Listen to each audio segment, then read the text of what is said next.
ngayon palang magpapaumanhin na ako. Kasi baka ulo nyo masira ko. Maninipa ako ng mga nagsabing mahina ko. Makinig kayo bihira to. Madalas na marinig sa kata na pakilig. Kasi malikot ang diwa ko. Iba yung pinapakita ko para di nila makita na may tira ko. Di nakita nyo, madulas ang dila ko. Kaya pagka pumitik klaro, kung usapang linya naman eh mabisa. Kaya gusto nila makabisa do.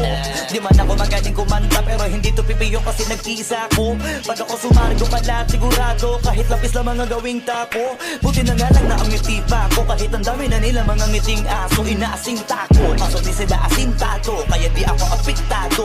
Iba mag-isip kasi laking kanto. Papato lang ako kapag kikita ko. Kaya minsan lang ako maging gago. Pag yung kabaliw ako binisita ko. Kung usapang multi mabuti na lang na parito kahalika papakita ko. Dami ko kasi ngiti na bing bago. Kung susumayin siguro ano na pong sako. Tsaka balita ko galing sa bibig yung madali